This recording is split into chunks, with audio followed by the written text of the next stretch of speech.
after age 26 under current New York state law. And I don't know how many of you have spent time with 26-year-olds recently, but my experience and my understanding is that most 26-year-olds are not in a position to have fully grappled with the enormity of what's occurred to them by the time they're 26 years old, and to be able to fully commence a lawsuit and go through that whole process. So it's something that I believe very strongly needs to change under New York state law, and is not changing in large part because of the way politics gets done in New York State, which is behind closed doors and through a really corrupt process that involves large amounts of money from large lobbyists, and I'll be speaking a little bit more about that in a bit. So like she had said, I'm Dina O'Herron. I'm the coordinator of the Child Advocacy Center in Chemung County. I am a licensed mental health counselor. I've been practicing for over 10 years in the field, and I'm speaking today more on the perspective of working with children and families who have been victims of abuse, mental health symptoms, and concerns related to that. Maybe, and it would give us all a context. Yeah, I think so. I think Let's it'll do work. that. I don't know how to turn this sucker on.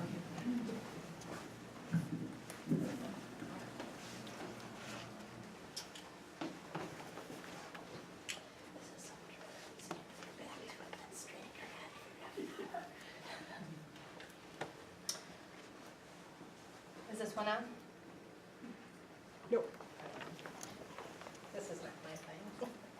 Yeah, it's just lots of buttons.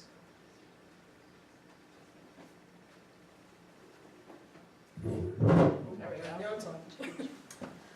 So I was asked to prepare a little presentation about mental health and working with children who have been victims of abuse. So I did prepare a little PowerPoint presentation for you guys, just to give you some background and visualization on what this kind of looks like when you're working with kids and families who have been unfortunate recipients of child abuse in a variety of ways.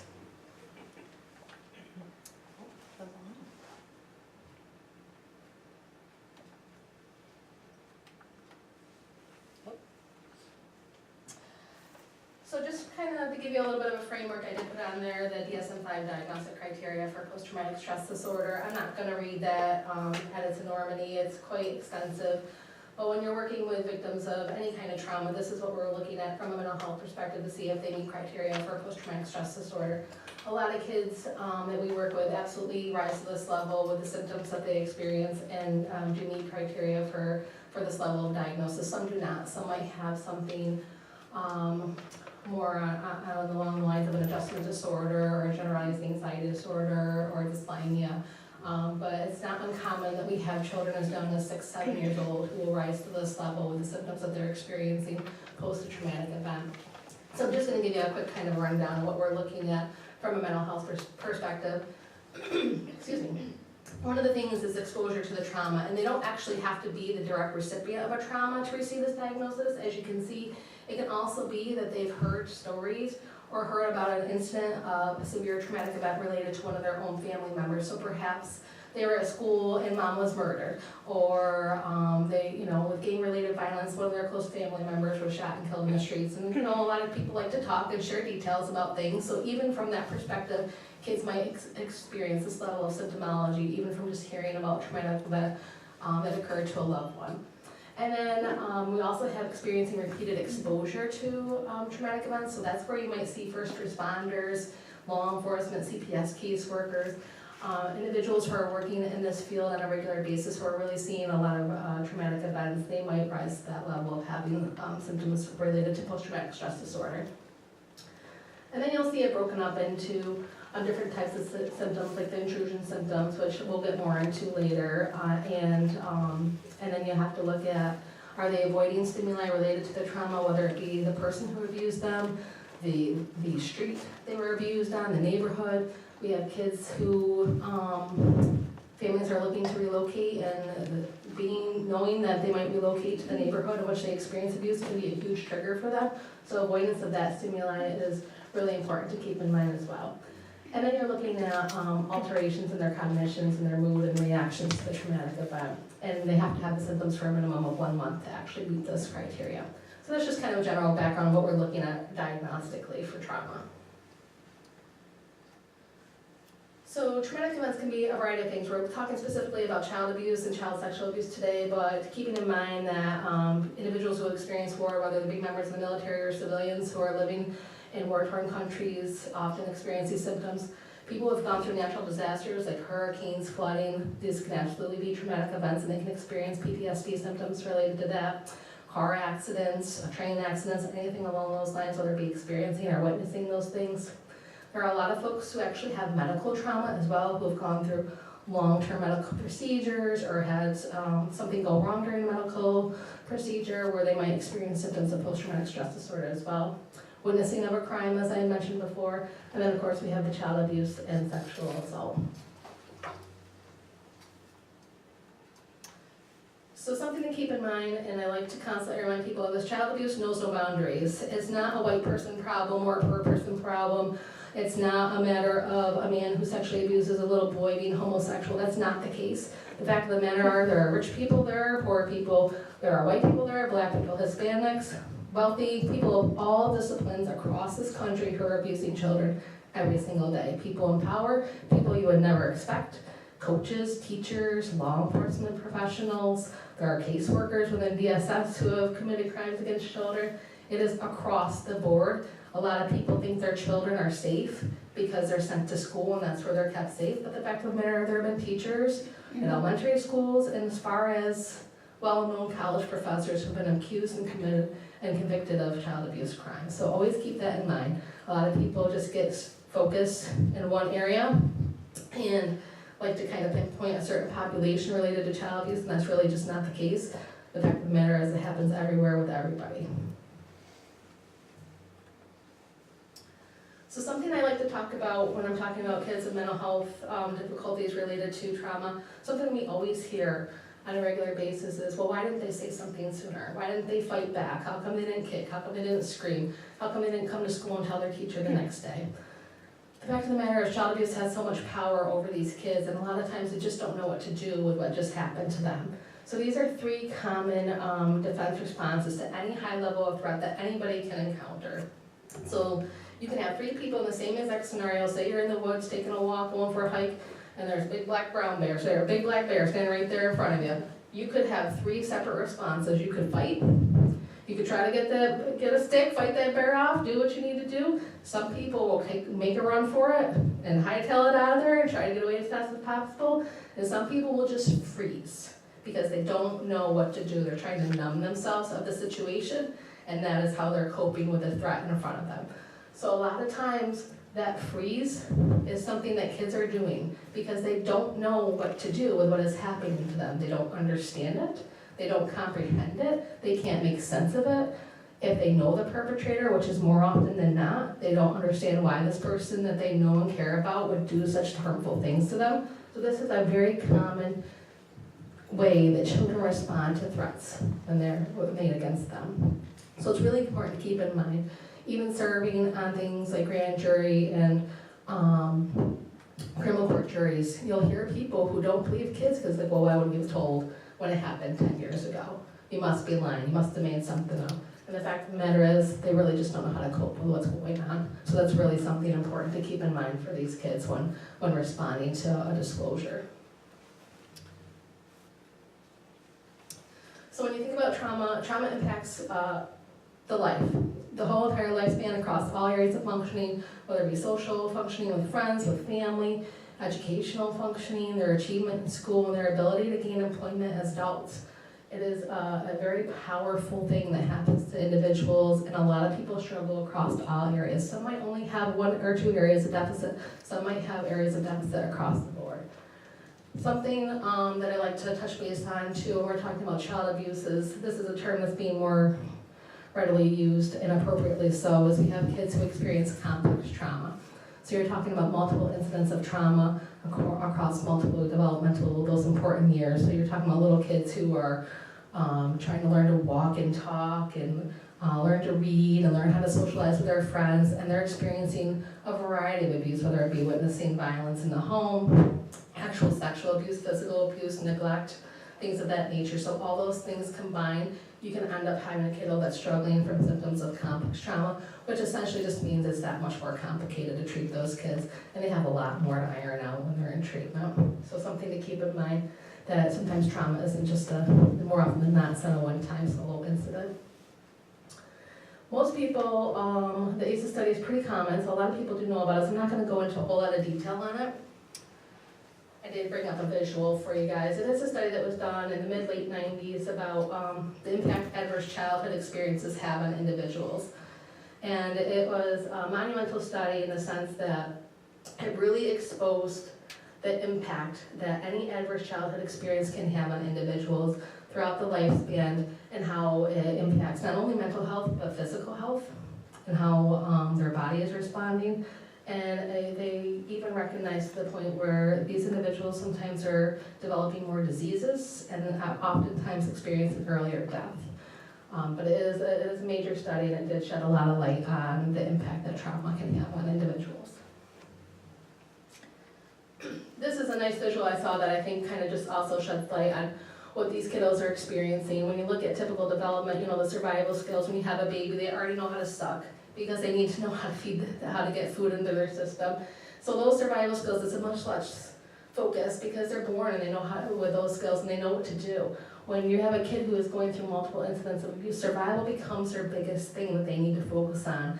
They need to learn to survive what is happening to them. So you'll see the bigger amount of time is spent on survival, and there's less effort spent on the higher level functionings like cognitions and that kind of development. So you see these kind of visuals all over the internet now about different things. You'll have them about different careers and professions and what kind of things going on. So I found this one about PTSD. I thought that was a nice little visual to show. And it just includes all the variety of different symptoms that you could see from individuals who are experiencing PTSD. And that's only half of it, not even. So I wrote up some of the most common symptoms, and I actually picked some of my therapist brains that I supervised the other day. I'm like, what do you guys see the most? What else? What should I include on this presentation? So this is the list that we came up with, and like I said, this isn't even half of it. So when you're looking at symptoms of depression, kids who are withdrawing, maybe not engaging in activities that they used to do, maybe they don't want to play sports anymore, they don't want to go over to their friend's house.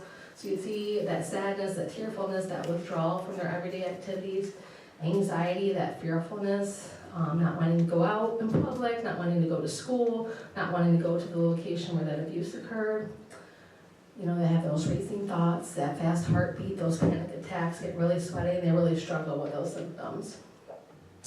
Guilt and self-blame is a really big one. This is something that a lot of kids have a lot of difficulty with because they go back and they say, what if? What if I did this? Why didn't I do this? No, I know this person who handled it this way. Why wasn't I brave enough to do that? So a lot of times they put that blame on themselves. Or oftentimes their perpetrators are able to manipulate them in the sense that they think that they are at fault. Well, if you didn't dress that way, then I would have done that to you. Or if you hadn't teased me this way, I wouldn't have done that to you. So they get that and they're stuck in their brains and they have a really hard time breaking from that mentality. Low self-esteem kind of goes along with the depression as well, you know, really just down on themselves, not struggling to recognize the positive things in themselves because of the stuff that they went through. You know, putting themselves down, they're dumb, they're stupid, they can't do anything right, they're not brave enough, they could have done something differently. So a lot of self-esteem difficulties. Self-regulation is just a fancy word for how you're coping with your everyday moods and able to maintain your feelings and your affect. And you'll see kids who have really rapid mood swings. You'll see kids who respond to what would seem like the most minute little difficulty, like it is the world's greatest crisis. So you'll see the variety in that spectrum with these kids. And a lot of people are like, oh my gosh, I think that kid's bipolar. If I hear one more person saying that to me for a kid who has trauma, it just drives me crazy. So they just struggle because they don't know how to regulate themselves because their development with their social emotional functioning was so delayed and so interrupted from the trauma. You'll see individuals with self-injurious behavior, so here, you know, it's not uncommon to hear about teens especially cutting themselves, or doing other harmful things to themselves, like burning themselves with lighters or whatnot. Those are obviously very serious behaviors that you have to ensure the children are being safe. It doesn't always mean that they're suicidal or want to kill themselves, but it isn't uncommon as well. So then you have the suicidal ideation and attempts as well. It's not uncommon for kids. We've had kids in psychiatric wards as young as 13 who are having severe suicidal ideation following a traumatic event, and so it's a very common, unfortunately. Flashbacks is a big one. Flashbacks, we have even the littlest of kids where, and this is something most anybody can relate to. If you had a scary situation, you get those visuals every now and then that pop in your head, or something little might trigger that. So this is where these kids are going back and kind of reliving these experiences and flashing back to what occurred for them. So really trying to keep them in the here and now and not going back to the past and reliving that event is very difficult for a lot of kids. You'll see a lot of kids with anger and aggression. A lot of kids that look like they're just a bad kid, they're just defiant, they're oppositional, they don't like to follow the rules, they don't like to listen to their parents or their teachers, and really it's just their way to cope with distress because they don't know how to cope with it any other way. Difficulties with concentration and distractibility. There are so many kids out there who have trauma histories who are diagnosed with ADHD. They can't pay attention in class because they're focused on everything that happened to them. Think about it, if you have two parents at home that are constantly fighting and hurting each other, are you going to be able to focus on your math that day when you're in school, or are you going to be worried about what's happening to mom and dad when you're at home? But a lot of people don't take that step back to see the bigger picture. And it's a matter of fact that the kids hiding it, and a lot of kids are really good at hiding these things, they might not recognize that right away. So then you have the fidgetiness and the hyperactivity too. Again, the ADHD symptomology, where they just can't concentrate, they can't focus, their body's jittery, they have so much energy and stress going on that they just can't keep their bodies calm. So you'll see that often in little kids as well. Lots of kids that have a decline in their academic achievement, sometimes that's a sign where you have a kid who's doing really well and all of a sudden their grades are plummeting and you don't know what's going on with the kids, so they start to have poor academic achievement. Some kids as much as learning disabilities and cognitive delays. Hypervigilance is like a heightened startle response, so if you're constantly exposed to trauma and you hear a loud noise or a loud bang or a sound that might sound similar to what happened when you're abused, it's just that big startle response. So something that you might walk by and not think twice about, that might trigger a kid into a flashback or an anxiety attack. Lots of changes in appetite, whether it be undereating or overeating, and we actually have kids who have gone as far as having diagnosed eating disorders, anorexia, bulimia, things of that nature, who have significant trauma histories. Somatization is just a fancy word for kids and adults who experience a lot of physical complaints related to trauma, so they have a lot of stomach aches, headaches, and their body's just responding in that physical way to the stress that they've experienced. Regressive behaviors, you'll hear a lot of people say, well, they were potty trained and they never peed their pants at night, but now they're peeing in the bed and they're sucking their thumbs or they're talking baby talk. So a lot of kids with trauma histories do engage in that regressive behavior. They're kind of going back to a time that is more familiar and more comforting for them. Sleep disturbances, again, the whole spectrum, whether it be sleeping too much, not sleeping enough, and pretty significant nightmares for a lot of kids.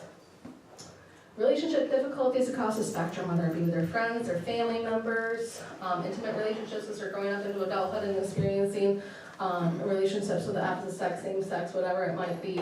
And then having those more serious intimate relationships are really difficult for kids who have had trauma, especially sexual abuse, and a lot of distrust of others. So you might get to see those more severe extreme reactions in relationships with individuals who have a trauma history than those who have not. Substance use and abuse is a big one. A lot of people turn to drugs to cope because they have no other coping mechanisms that they developed that work for them. Problematic sexual behaviors is sometimes kids who have experienced sexual abuse will then act out what happened to them towards other people or other things. So it is a problem within our communities where other children are sexually abusing other children. Does it mean that that child who perpetrated the problematic sexual behavior was a victim of sexual abuse? Not necessarily, but it's not uncommon that those kids often are caught doing those things, and you find out where they learned it from. It's because they were sexually abused themselves. Promiscuity and other risk-taking behaviors, again, kids who are engaging in unsafe sexual practices, really just partnering with anybody who will give them attention, love, just because they're seeking whatever they can from whomever they can. And then other risk-taking behaviors, again, with the drug use or doing dangerous things. And then again, it leads up to some kids, as far as juvenile delinquency, kids who have been in detention centers as young as the age of 15, 14, and they have those severe trauma histories. They've never had the supports to learn to cope, never were successful in treatment for whatever reason that might be, and they end up in the criminal justice system. So I would say those are some of the most common, but again, it doesn't even begin to cover everything that we see with kids with trauma.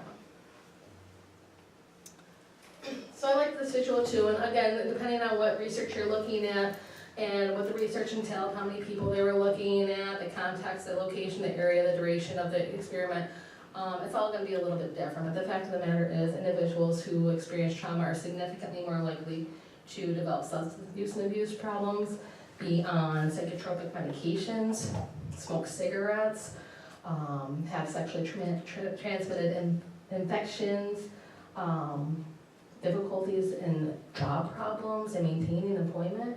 And again, the big one there that they have is 15 times more likely to commit suicide. So it's growing more and more and more. There's a greater recognition that we see every day, especially in the mental health field where we're constantly combining with physical care providers. We now have therapists and PCP offices, where that is a growing population and a growing service that we're trying to expand, so there's that better connection between a physical health provider and a mental health provider, because the fact of the matter is the brain and the body go together no matter what. So if you're not feeling well and you have trauma, you're more likely to have, like I said, those somatic complaints with the stomach aches, headaches, migraines, anything along those lines.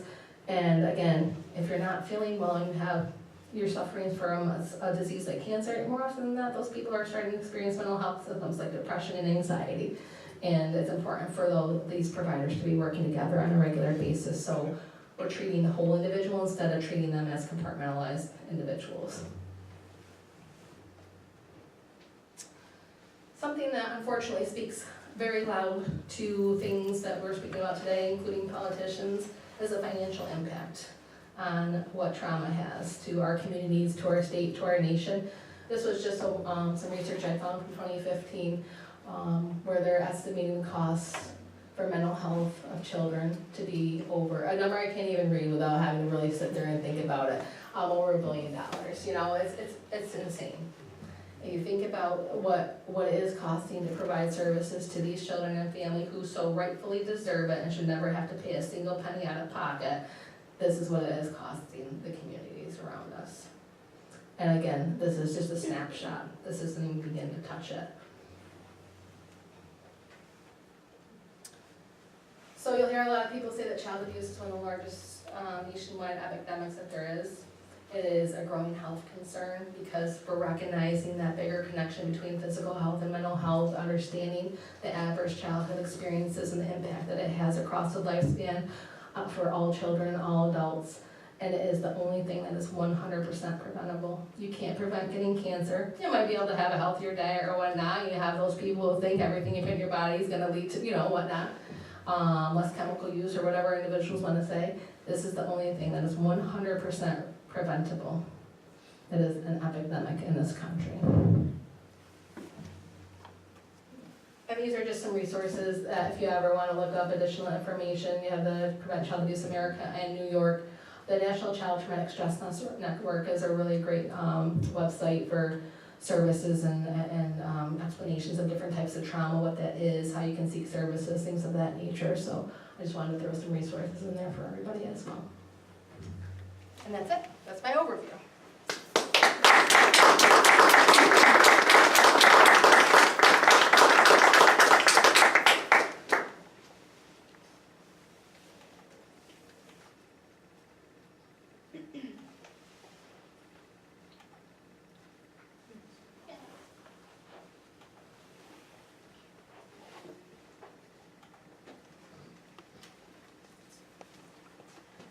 Don't give it out now.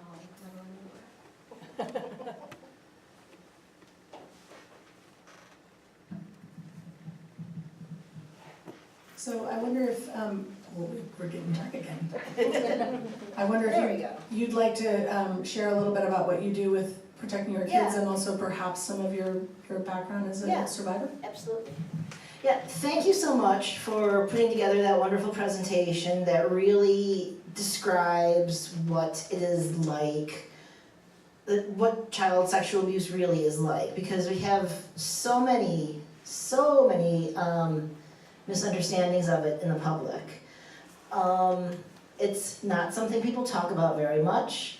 it's a very taboo topic. We do show it on like true crime TV shows, and I think that's one of the most destructive things we ever do about it, because you see it on a 1 hour CSI, the whole thing is over in an hour, and that's not by any matter of means the way it works. People think that this is something that is so horrible. A child is victimized, they tell somebody does the right thing, there's this big dramatic police investigation, and the bad guy winds up behind bars. That's actually extremely rare. Because trauma is so affects victims so profoundly, it takes on average decades. One 2013 study said 21 years. I've seen some studies say even longer. On average, before children talk about it. Some children talk about it much, much earlier. Those are the cases that we are able to prosecute. Those are the kids who keep you busy at the Child Advocacy Center. Even then, they usually don't disclose immediately after they're abused. It's often it'll be a period of time after the abuse stops.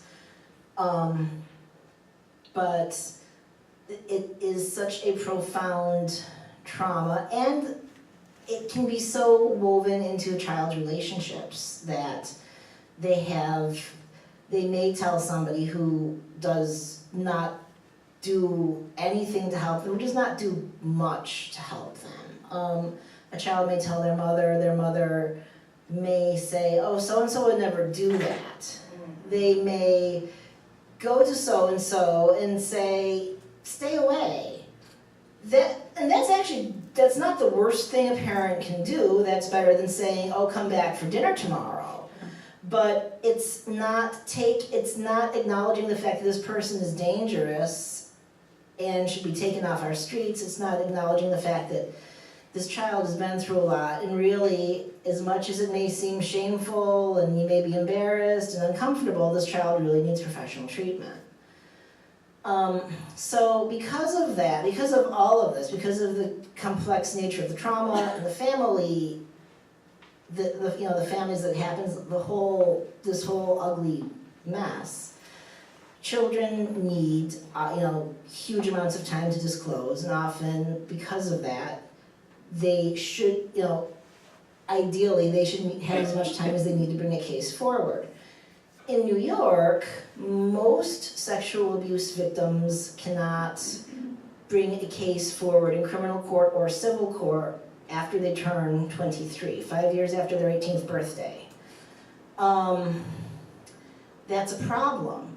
That means that most cases simply cannot be brought forward, period, end of story. In 2006, the rape bill was passed, which made a very, very small number of very hard to prosecute offenses, removed the statute of limitations on them. But it still means the majority of victims, and all victims who were abused before 2006, have no right to press charges in criminal court or civil court after their 23rd birthday. Why do you want to press charges in criminal court? That's very obvious. You want dangerous people behind bars. Why do you want to press charges in civil court? Well, for a couple of reasons. One, as we just learned, there is a price tag to being abused. A study that the CDC has cited and a lot of other people have cited says it's about over $210,000 in direct costs to an abuse survivor, usually in terms of lost productivity and increased health care. That's not what it costs to get better. That's a much higher number. So people should, and that is what civil court in the broadest of strokes enables us to do, is to recoup money from someone who has harmed us. Civil trials, the burden of evidence is lower. Michael Jackson was acquitted in criminal court. He was convicted in civil court. Some of his victims, the ones who came forward, were able to get that modicum of vindication. There's, if you Google Michael Jackson or look him up on Wikipedia or something, it will say convicted in civil court of sexually abusing children. that's a good vindicating thing for victims. And then from a very pragmatic standpoint, if civil convictions are something that can routinely be searched, if somebody wants to be a teacher, wants to be a foster parent, wants to work with children in any way, shape, or manner. So enabling these convictions to happen does provide some very real public safety. And in New York, most survivors over the age of 23 don't have any of that. So this is a very serious issue when you're talking about what can be done to keep children from being sexually abused.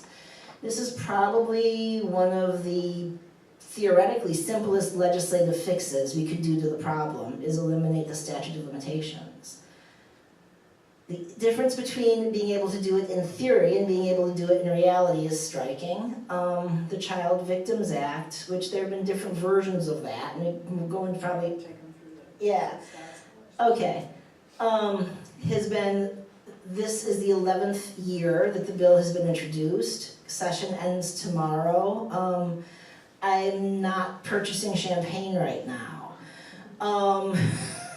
We're gonna talk, yeah, Leslie's gonna talk about that a little bit. But it is, so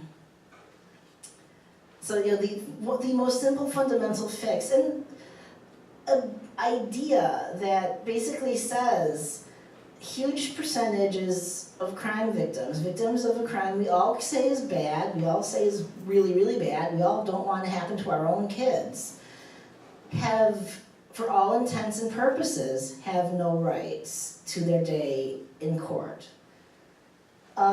It's really sad, it's really ugly. I was sexually abused by my father when I was 13. And then after that, another relative who I'd never even met started visiting my house and sexually abusing me regularly. That was the rest of my childhood. The other relative died when I was 19, so that made things better. When I was 24, someone tried to press charges against my father. That case fell through, and when I saw those falling through, I realized for the first time ever, you know, I better do something. I don't want this to happen if he's abusing other kids, which in my mind was not even a possibility. Looking back on it as an adult who's learned a lot about the crime and learned a lot about other stuff, I realized it had probably been going on for a very long time. But at that point, I didn't have any, it never occurred to me that that was even a possibility. So at 24, I learned, oh, there's nothing I could do. Being a victim and not being able to have your day in court is a really horrible feeling. Being a victim and knowing that your abuser is out there abusing other children and you are silenced to do anything to stop it is really worse. So that really has had a huge influence, every part of that, the abuse, the lack of being able to do anything to stop this other predator, of meeting so many other people with stories that are so much like my own, has really had an impact on my life. Good parts of it are that I'm now the second in command of the Stop Abuse campaign, a group that prevents adverse childhood experiences. We have been working very hard to eliminate the statute of limitations in New York State. About a year ago this time, another sex abuse survivor by the name of Gary Greenberg decided he wanted to found a political action committee around the idea of statute of limitations reform.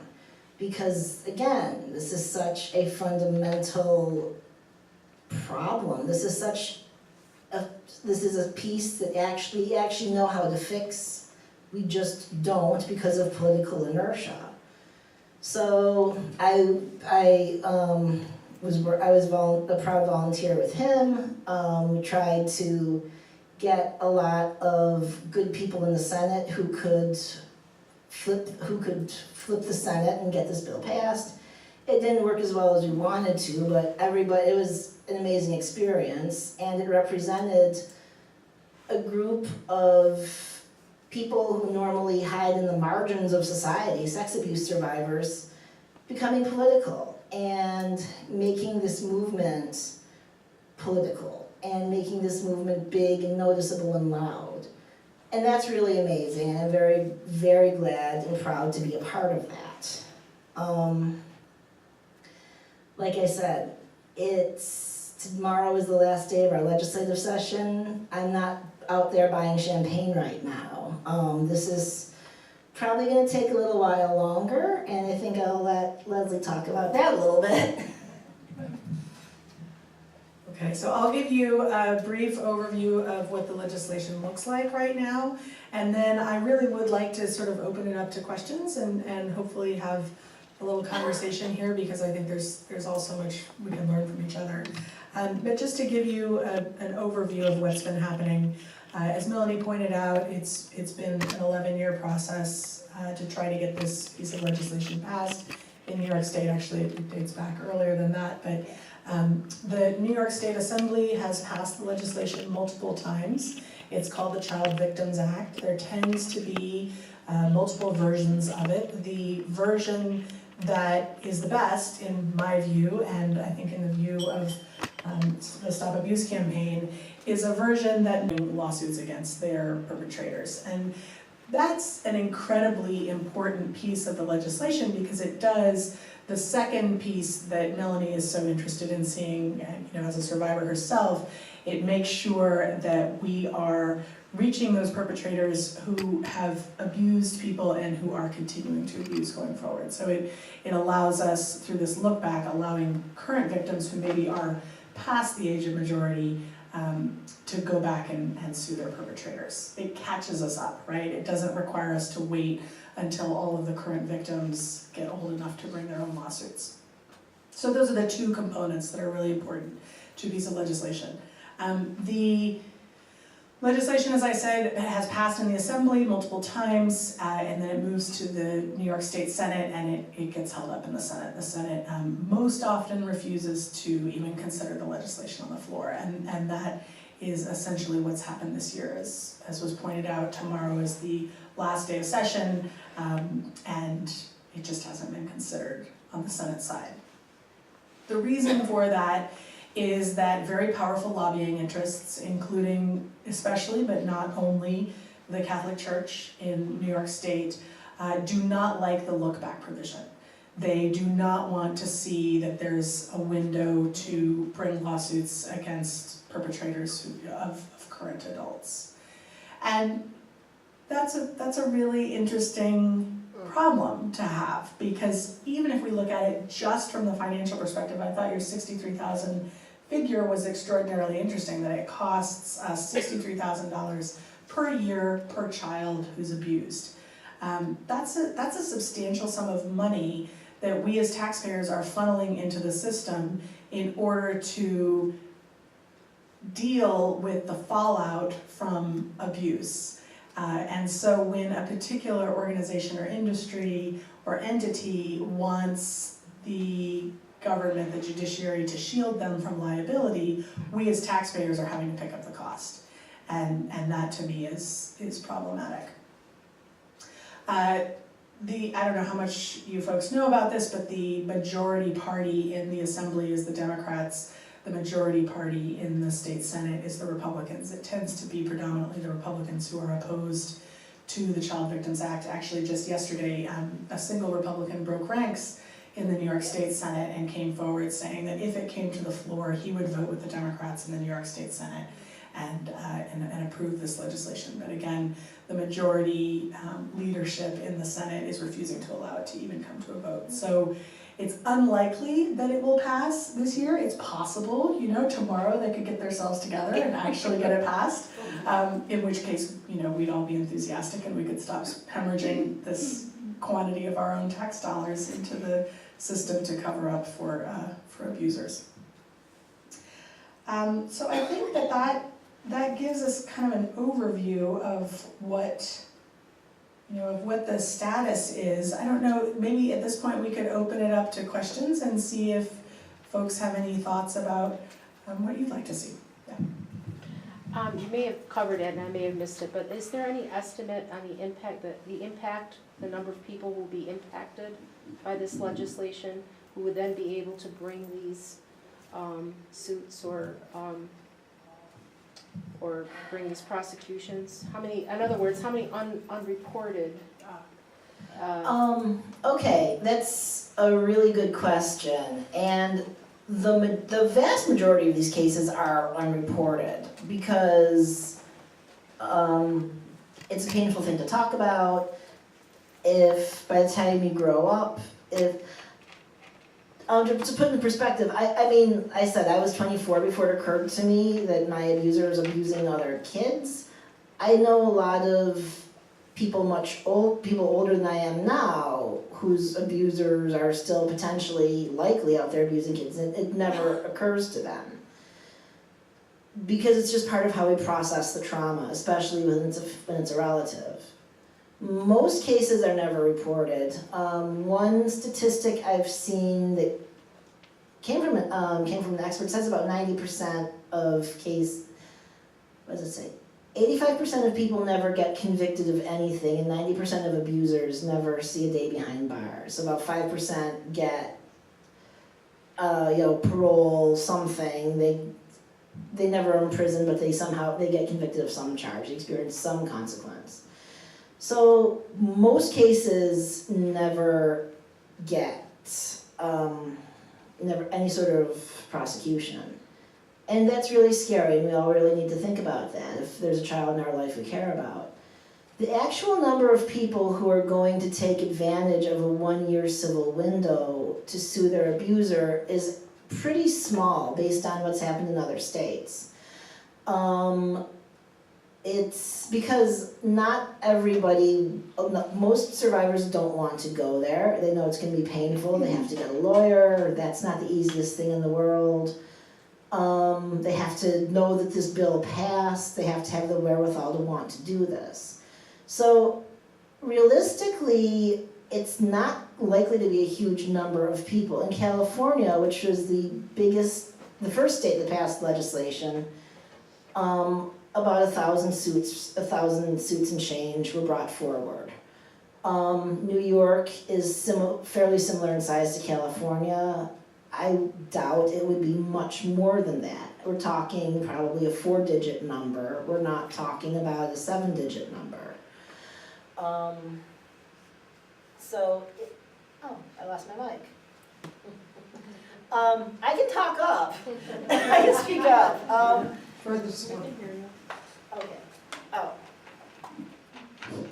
So, realistically, this isn't going to flood the court system, which is something the Republicans have said all the time.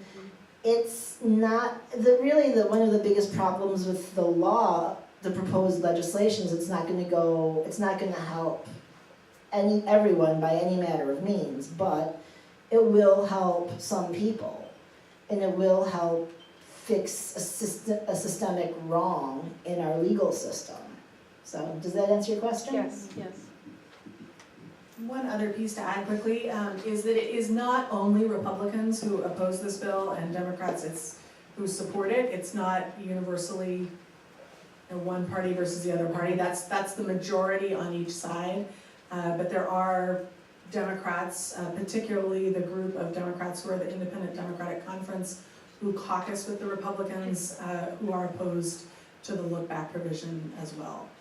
And what they have done is propose a solution that would allow the lawsuits to proceed, but only if a 5-member commission reviews it first and allows them to do it. So first you have to go through the commission, which frankly, that solution strikes me as kind of a cut the baby in half solution that I can't imagine that it makes anybody happy, but anyway, yeah.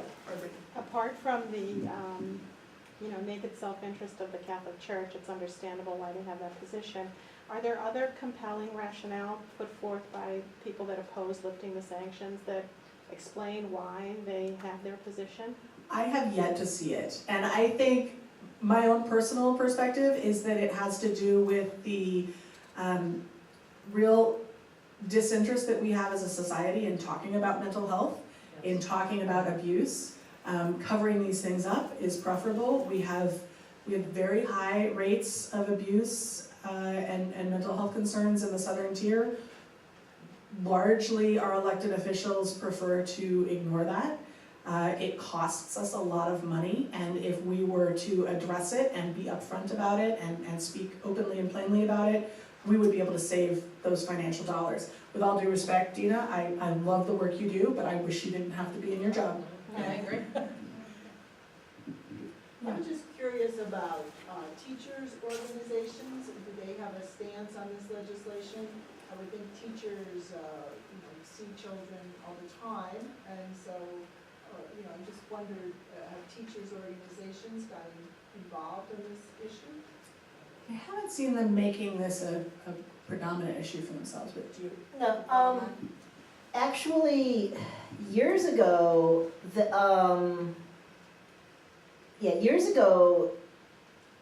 okay, let me back up a little. One of the interesting things about the bill that got a lot of support last year and this year is it removed the 90-day notice of claim against suing municipalities. The reason that, in years past, when someone was trying to kill the bill, they removed that 90-day notice of claim, and teachers' unions flooded their senators and said, this is bad, we can't have this.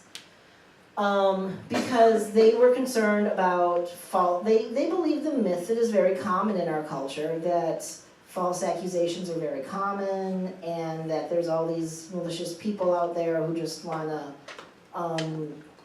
quit payout and are going to make all these false claims. So last year, another bill was introduced that eliminated, there are two bills going at the same time that were identical, except one eliminated the 90-day notice of claim. That bill actually got a lot of popularity, and the senator who was running with it just did some outreach and education and reached out to the teachers' unions and said, we're doing this. Take a look at the research, take a look at the fact. This isn't something you need to feel threatened by. And they stood down on it. I don't think they're endorsing it, but they're not fighting it either. So that's fine. Teachers' unions are, generally, Why wouldn't they endorse it? Again, I think they are afraid of false accusations, false lawsuits, frivolous lawsuits. I think we've reassured them so that they're not at a panic level. They had been up here, now they're maybe down here, but it's not completely wiped out. When California passed legislation like this, the LA Unified School District got its butt sued off. But the LA Unified School District if you look at the actual suit, they did a lot of really, really, really bad things. Interestingly enough, after this legislation passed in California and they got sued, they mended their ways. Now they're able to get rid of teachers who are doing things that do not rise to the level of sexual abuse, but do rise to the level of grooming children for sexual abuse. That's a great situation, that's protecting children, but schools don't like to do that unless, they respond to crisis. Nobody wants to go through a crisis. I think that at the end of the day is whether or not schools aren't endorsing this, but are, at least standing down on it. This is an age-old problem, and the thing is that women often do not want to discuss it, and men hardly ever, and they've been abused as well. Absolutely. But women not feeling that they can't talk to somebody about it, and if they do talk to somebody about it, they poo-poo you, say it was your fault, all kinds of things that's very hurtful. It's just as hurtful as having, been sexually abused. So, we've got to learn how to talk about it. Yep. And, you know, realize that it should no longer go on. And we support these politicians who say they don't want to deal with it because they're probably busy doing some ugly stuff too, you see. So, just because he wears a good suit, doesn't mean he's a nice guy. Or just because he wears a collar, doesn't mean he's a nice guy. And you just have to recognize him. And they will throw out there that business of, oh yeah, you're lying on us, that's false, we wouldn't do anything like that. We gotta march past that. That can't be our first thought. We gotta just go there and say, hey, you know, no more. Yeah, you're absolutely right. We need to really, really, really, really embrace the fact, not just hear it, not just read it, but really embrace the fact that false accusations are really rare, that abuse is really common, that it is almost always perpetuated by people who someone considers a nice guy or a nice woman. You don't do it.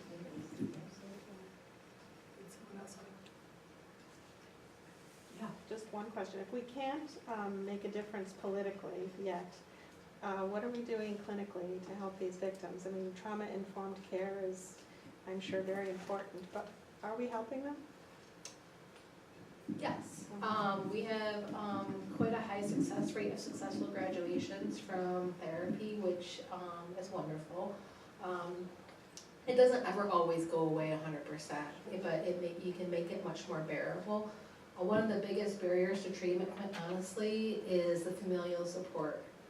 So if you have a parent who believes you, or a care provider who believes you, who's going to consistently take you to treatment, who's gonna follow through on recommendations outside of that room, or they're learning it and help them apply it outside of that room, those kids are significantly more successful in treatment than those who have families who are not bringing them to appointments or just wiping it under the rug. We've had parents say, well, this person had it worse off than you, so why are you having such a difficult time with it?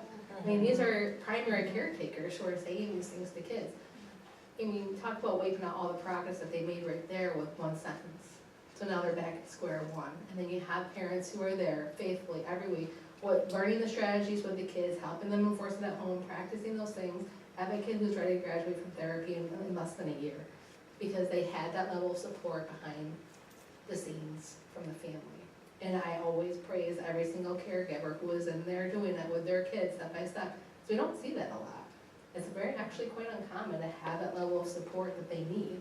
Or, you know, things start to get a little bit better, so okay, they're good enough for now, we'll just let it go. And the fact of the matter, you're leaving that trauma unprocessed. It's a problem, because then they have opened up their treatment, but then it's stunted for whatever reason. And more often than not, it's not the kids who don't want to come. It's the parents who don't want to drive when we're having an extra appointment or whatnot. So more often than not, that's one of the biggest difficulties that we run into.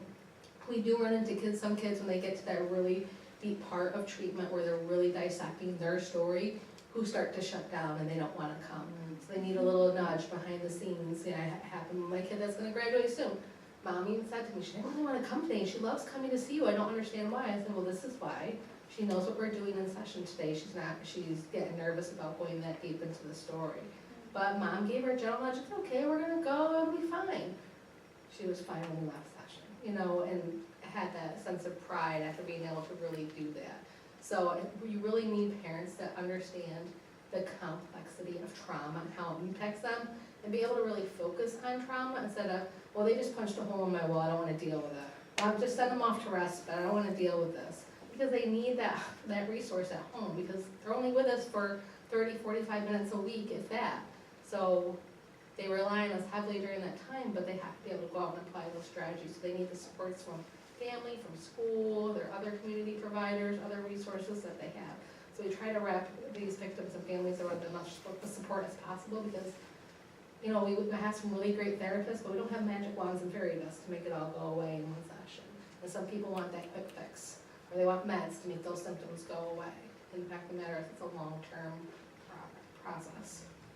But yes. I think that one other piece that we can. What about prevention? Prevention? Yeah, is there any prevention out there? Is there someone that goes to the schools to talk to the teachers or the students at a certain age, elementary level, or go to youth centers or where youth gather that, you know, they're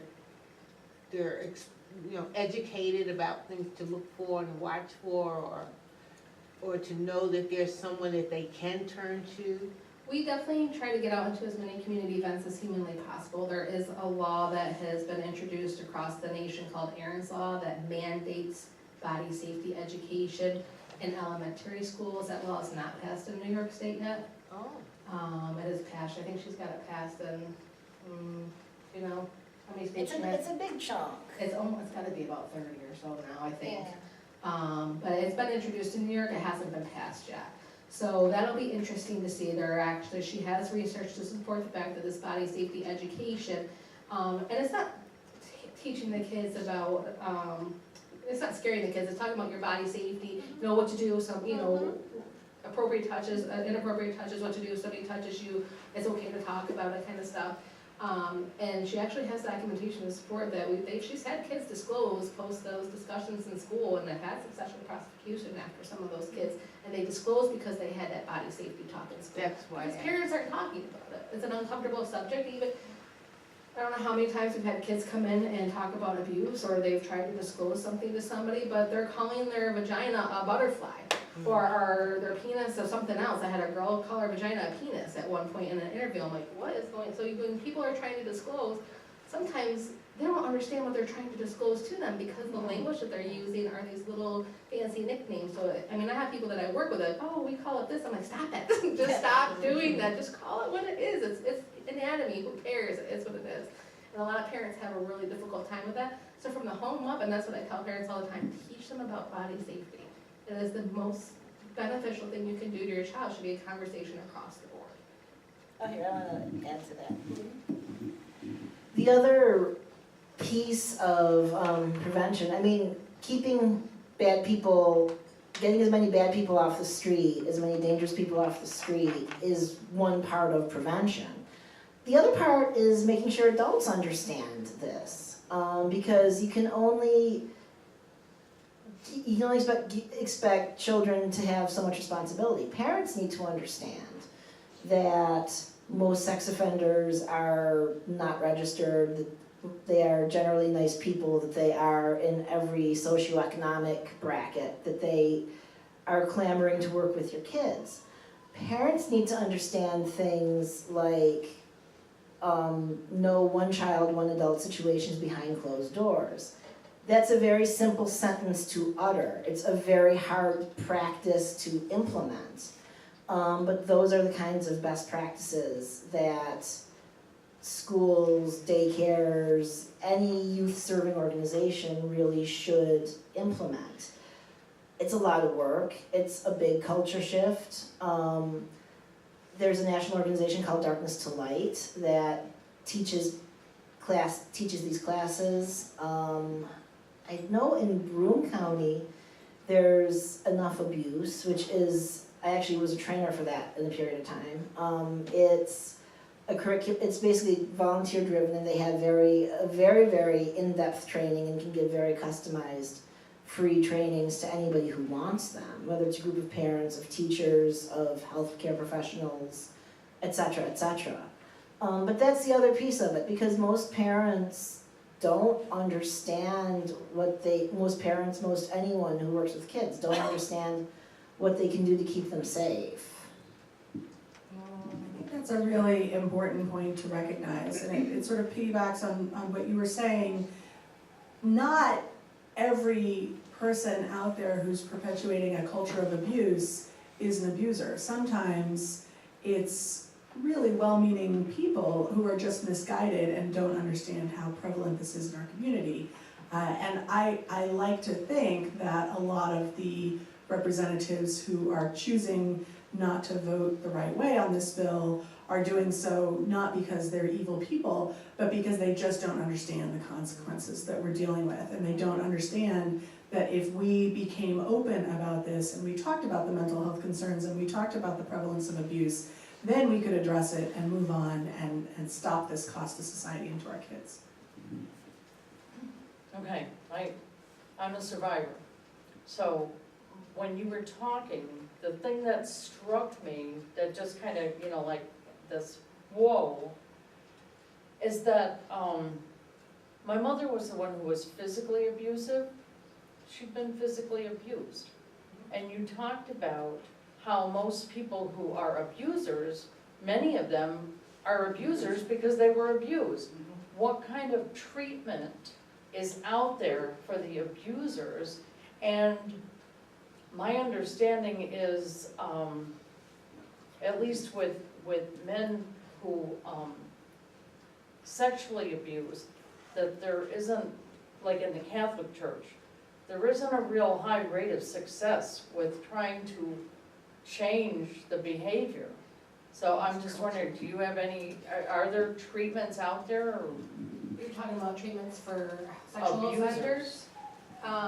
There certainly are. I think the biggest amount of research that you'll see that supports successful treatment for abusers is group therapy, in addition to individual therapy and having that level of accountability in that sense. I can't speak to what Steuben County offers in particular, but I know in Chemung County in our mental health organization, we have a sex offender treatment program where individuals are court mandated or they can come in voluntary. We have the treatment program for men, we have it for children and adolescents as well, because it is a problem. We have kids who are engaging in that behavior. The sooner we stop it, the better. We also have protective parenting programs, so perhaps those parents who really don't understand that and that they're putting their kids in dangerous situations, we have that program where those parents can go through that group to really gain that education, what are red flags, what are safety measures you can take to better protect your kids. So there are absolutely programs out there, and we've had a lot of success with both of them. And the individuals for our sex offender treatment program, they don't graduate from that group unless the entire team accrues them to graduate, basically. So they have to come to that team, they have to state their case. This is why I've made progress, and the team has to approve them, they have to agree. So there absolutely are successful measures to treat offenders. Not every offender is going to re-offend. The recidivism rate, absolutely there is one. Some people get it when they go through treatment, some people don't. One of the biggest things is the development of accountability and empathy. Because if you don't have empathy, you don't care what you're doing to other people. And some of those people do have that delay in their own social emotional well-being because they have the abuse in their past. But that's not always the case. Some people are abusers just because they're just abusers. They wouldn't necessarily experience it. So it is a combination of both. So there are absolutely programs out there. Not every community has those programs to offer though either, so. Not every community can afford them. Absolutely. Right. Thank you. You're welcome. I can tell you the services we have in Steuben County, services. So Can't hear you. So I work at the agency, I'm the executive director for Female Service Society, and we provide both sex abuse treatment for children who've been sexually abused, and we also provide sex offender services. And there is a lot of literature that shows it's effective, so we provide those services. We also do services for adolescents and for children who have sexual behavior problems, and for a parent who is, so in your situation, one parent might have sexually abused you, another parent doesn't really understand that.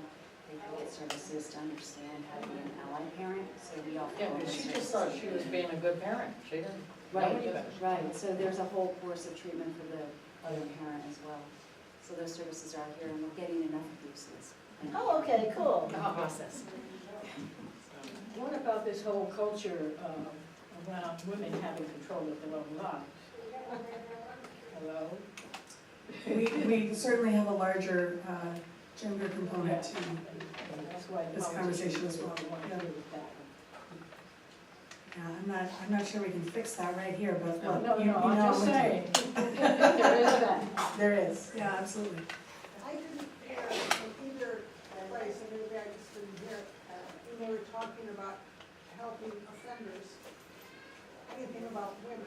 I heard you talk about kids that are offending, men who are the offenders, but you were talking about your mother. Well, I was Well, her talking mother about was- men too. Yeah, I know But we that, do but treat what I'm women saying too. is, Yeah, I've been listening to them respond to you, I did not hear anyone saying we have groups or whatever for women, and I think that women, mothers, Yes. Yes. We have services for women who are sex offenders, Yes. well, not necessarily sex offenders, I mean, I'm talking just abusers. Right. Well, yeah, sexual offenses and, yeah, sexual offenses and non-sexual offenses are a little bit different. A lot of non-sexual abuse that's committed, particularly by women, is related to maternal stress and maternal bonding and things like that. There's a whole other suite of programs called maternal home visiting programs, like Nurse Family Partners, which was started in Elmira, Healthy Families New York, which is found throughout the state, but that identify stressors in young mothers, ideally while they're still pregnant, and they work very, very intensely with these mothers to help them get their lives back together and parent non-abusively. They work very well. They are one of America's best, most underutilized resources in the sense that they prevent a huge amount of the non-sexual abuse, the neglect. They're successful at helping parents quit drugs, things like that. There's no demographic of people who's most likely to successfully quit drug use long-term than a new mother if they have a lot of services available. So there are things that help that as well. That's another whole story. That's another whole evening here. But yeah, there are things that the treatment for sex offenders is very, very specific. The treatment for non-sex offenders is a little less specific and very different, but it can happen. And it exists. Yeah. Because there are some cities who use the actual ACEs study. I think it's out in New York City, they had a huge program where the women with infants, and even I think they started it, I think when they were pregnant, and I can't remember all the details of the study, but they made them do that ACEs study. And if they scored high on that ACEs study, those were indicators that they might then parent inappropriately. So they were implementing strategies for those individuals from day one. So, I have a question. Okay. Yeah, so for victims who are past 23, they, under the current law, they have no legal recourse. What happens if they decide to go public anyway? Yeah, potentially that's a liability loss. If potentially they can be sued for slander and/or liability, depending on exactly how they do it. I seldom specify the relationship I have to my abuser.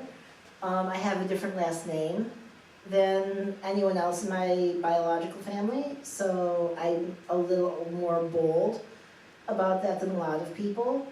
But yeah, it actually becomes a liability to name your abuser.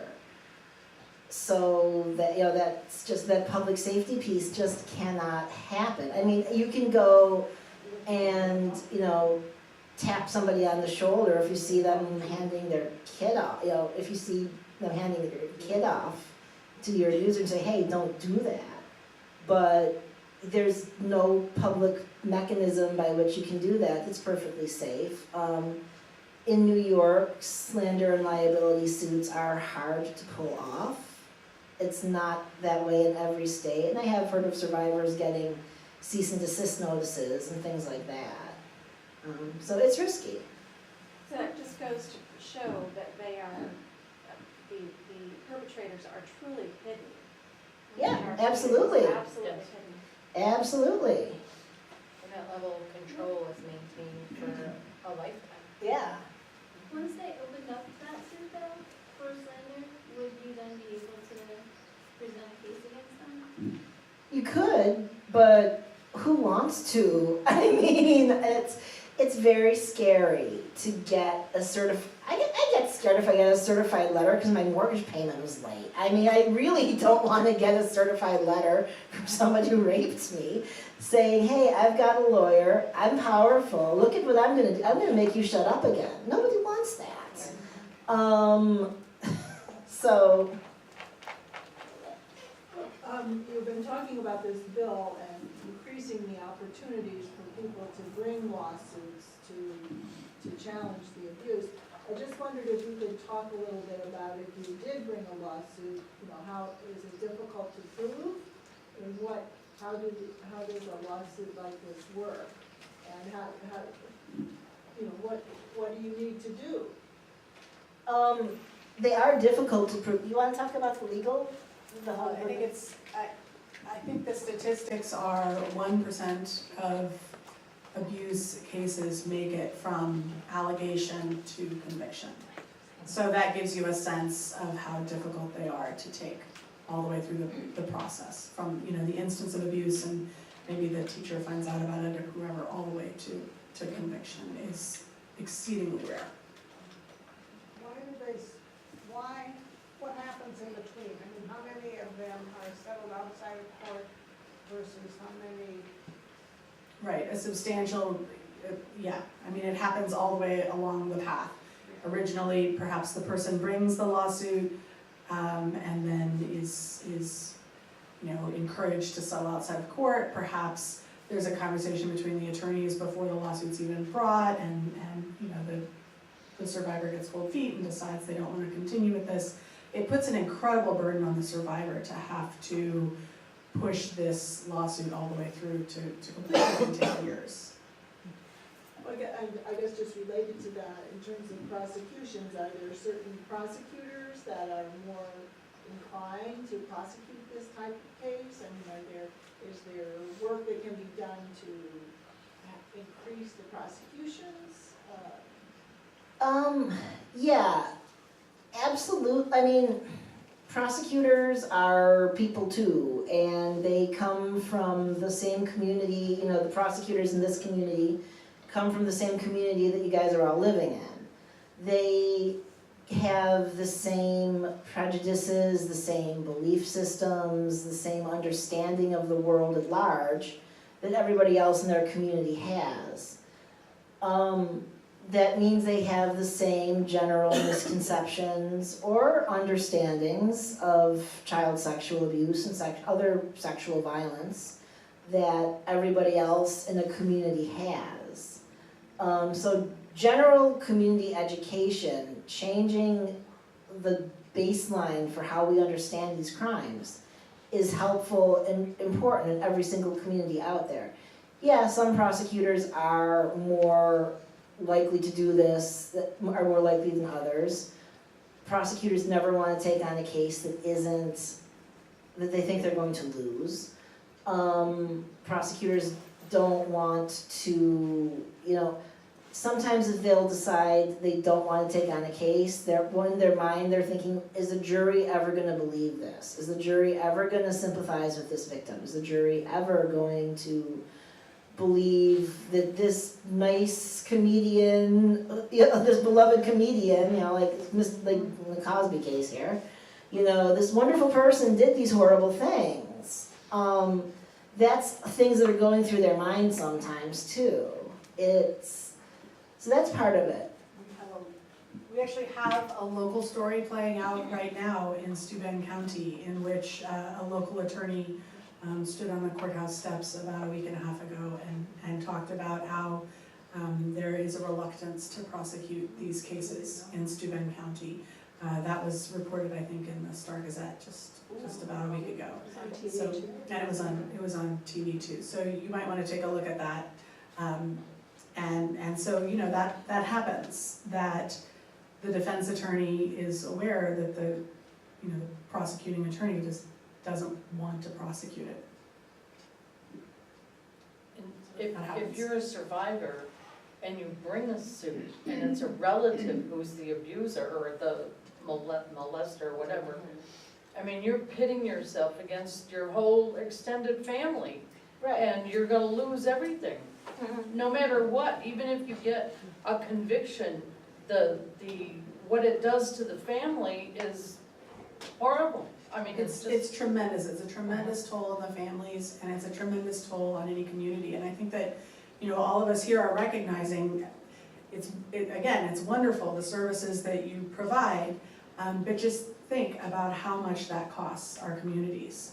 And to disallow lawsuits, to disallow the judicial process to do its job in our checks and balances system of government, to prevent the judiciary from doing the role that it's supposed to do to keep our costs down by getting these perpetrators to stop their behavior is a real overreach by the legislature to, and it ends up costing all of us. It costs phenomenal amounts of money in the schools to address the learning disability problems that we have. It costs a lot of money to address, the co-parent who is not the abusing parent, but, maybe has to participate in mental health services as well. So I'm brought back to your question, what can we do in addition to trying to get the legislation passed?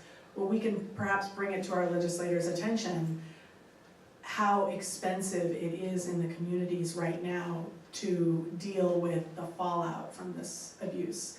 And perhaps if they won't pass the legislation, they'll start giving us $63,000 per child who's abused in this county, in addition to solve all the problems.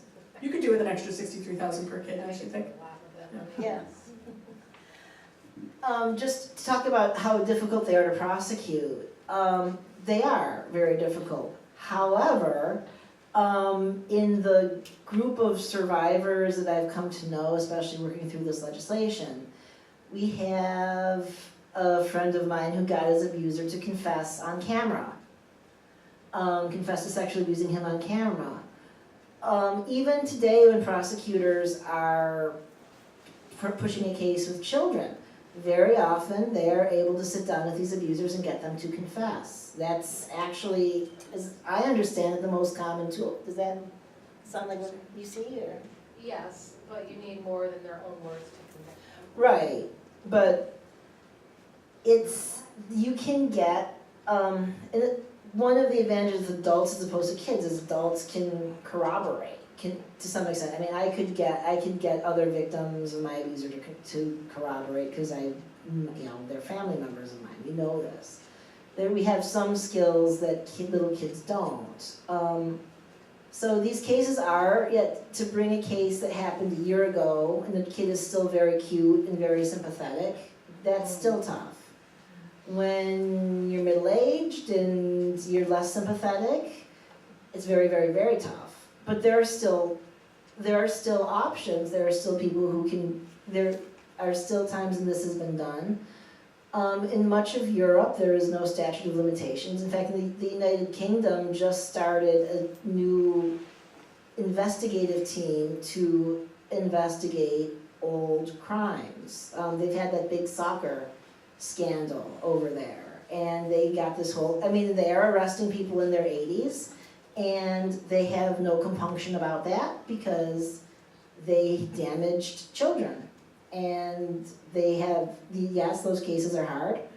They're willing to try them anyway. And for the New York legislature to just say, because they're hard, we're not going to give you the option of having a day in court is just wrong. There's no other word for it. The other piece to recognize, though, is that our legislators are backing into those arguments. Those arguments are false. There's not, there's not a whole lot of incorrect allegations that happen. There's, the abuse statistics are known. We know all of this information. And so to throw all of those reasons up for why, we can't pass this legislation now, what's really going on is that the corporate money lobbying system that we have that keeps legislation moving in New York State has huge financial dollars behind keeping this legislation off the floor.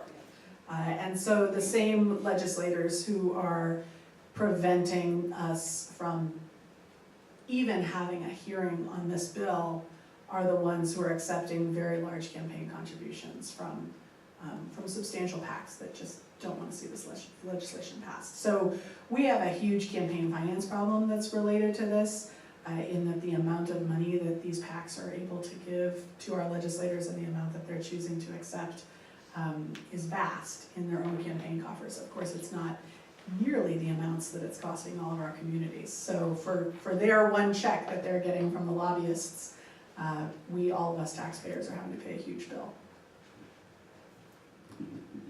I just wanted to confirm what I thought I heard you say. So the legislation does not, as proposed, does not address, prosecutorial discretion so that, No. so that the It's report a can be very made. simple bill. Right. What it does is it eliminates the statute of limitations at age 23. And it also creates a 1-year look back for anyone who currently is barred from bringing a lawsuit to make themselves whole. And then after that 1 year, the idea is everyone's caught up, and then we go forward just from then. It's a very simple bill. It doesn't address the standard of proof in the courts, it doesn't address how the judiciary handles it, it doesn't address the prosecutors. And we're talking here about a lot of peripheral pieces to the legislation, but the legislation itself, all it does is eliminate the statute of limitations and allow anyone who is currently foreclosed from bringing a suit to do so in a year. There are copies of the bill on the table in the back, as well as a form letter to Senator O'Meara, which I'll pass out because it's so simple. If you could just email him tonight before tomorrow's the last day for the current session, and it kind of summarizes things. And there is hope because just last week, I think, I'll speak up. Okay. Just last week, it still is legal for children in New York to marry at age 14. It's legal to have judicial approval and parental approval.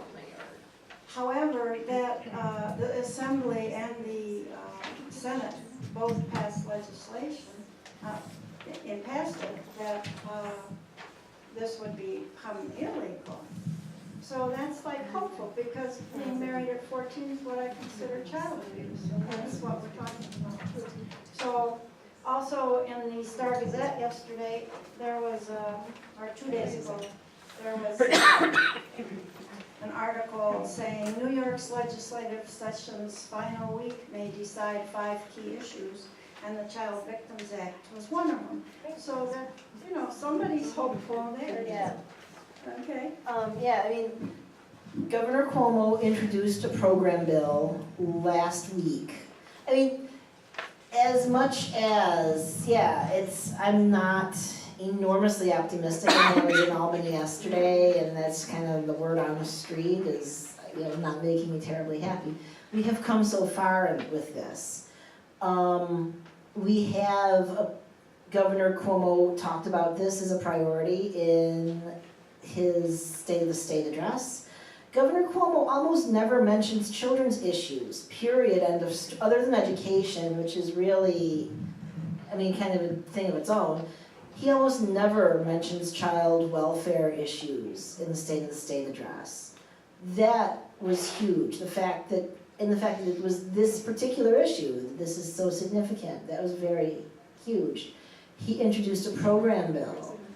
That is huge. A version of the Child Victims Act, not maybe our favorite version, but a good version, one that had support from the advocates, passed the Assembly almost unanimously 2 weeks ago. That's huge. We are making progress.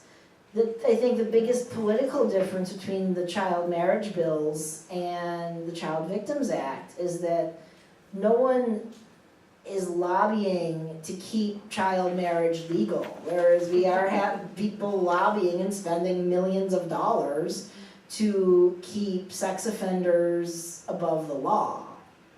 So it's a much tougher fight. But yeah, I am very heartened by what's happened with the child marriage bill, and I guess that's going to get reconciled and hopefully signed into law. You should definitely keep fighting, and I applaud all of you, but did I hear you say that a confession is not enough? Or words of the abuser is not enough? It's not enough to result in a conviction. So then, it makes me think that, pushing all of this politically could be a Pyrrhic victory if you can't meet the burden of proof. What is the burden of proof that Right, will well, so we're allow we're talking about 2 different types of suits there. So a confession is not enough to result in a criminal conviction, But what this particular bill does is it addresses the civil side, where there's a lower burden of proof. There are individuals working on legislation about that part of the New York State law and the burden of proof for child abuse cases. What is, I'm sure it's individualized, but what is the burden of proof, the basic burden? I mean, Beyond a reasonable doubt. yeah. Right. So, I mean, just like you said, there you have a Bill Cosby case, and it's a he said, she said case, and you have that, he says he's given them medication and drugs, but he's still not convicted, it's a hung jury.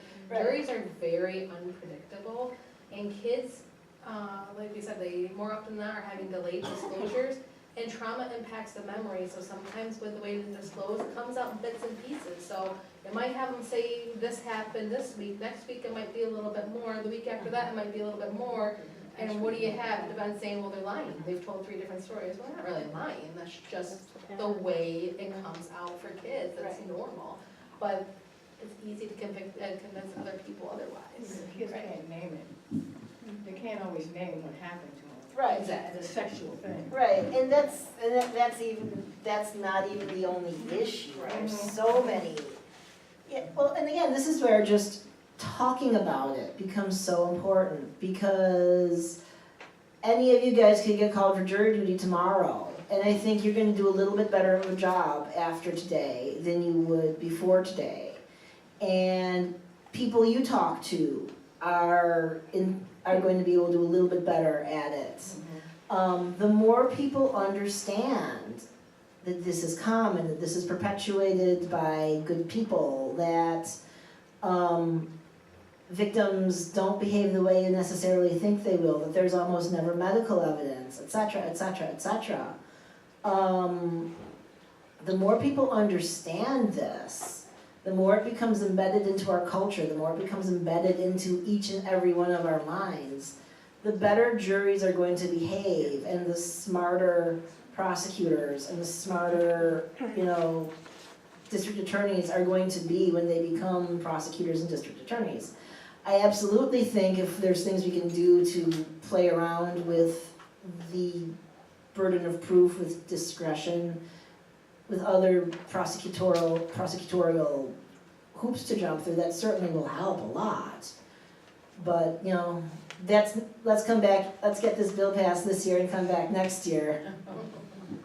I think that's actually a sort of a perfect closing for us, because I never like to leave a group without a call to action of some sort. I think that it's always empowering to make sure that we all walk out of a room knowing that we have the power to do some small thing to change this. And so I really appreciate that the League of Women Voters has distributed this letter that you can send if, We have a plan. Yes. Yeah. We have a plan.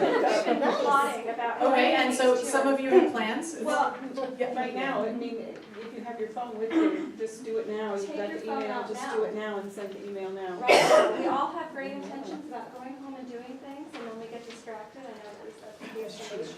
But if you have your phone, do it now. There you go. Yeah. So you can go ahead and send a letter, if you're concerned about this and you want to make sure that this gets addressed tomorrow, because it really is, and we have less than 24 hours here, so, although they may go well into the night, we'll see. Although- But they said they're gonna end at 5 tomorrow, so Oh, less than yeah. 24 hours. When I was talking with Flanagan's council yesterday, and they said they are not running beyond, they're closing early. They're closing early shop on tomorrow, time yeah, tomorrow. so you have less than 24 hours to get that information to them. And then I think the really key takeaway for all of us is that each person in this room can go and talk to 5 people over the next week, and let those 5 people know that there's big money at stake that is preventing this legislation from moving forward, but all of us have the power at the ballot box to register our concerns. And so to the extent that we as citizens can raise our voices, I am still optimistic enough to believe that we can battle the big money that is in there trying to silence our voices. So, talk with 5 additional people, let them know that this is costing us a lot of money in our region. The Southern Tier has a very high incidence of abuse. And that people like Dina would really like to retire. And perhaps, Yeah, I would appreciate that. perhaps if we could address some of this abuse up front, that we wouldn't have to hemorrhage these huge tax expenditures into social services programs, and also our children will be much better off. And for me personally, the reason I do this work is always because of my kids, and because I want to see a better future for them going forward. And I think that that's probably true for pretty much everyone here in this room, that if we go talk to 5 more people and we make the world better for the next generation, that's a good thing. Thank you.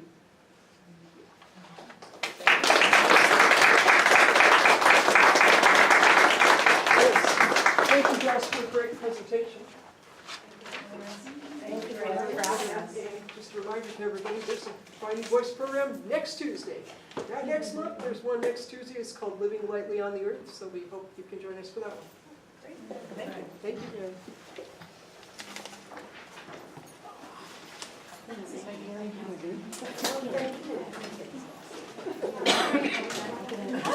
It's fine, and I am looking forward to whatever happens tomorrow. I'm just looking forward to it. And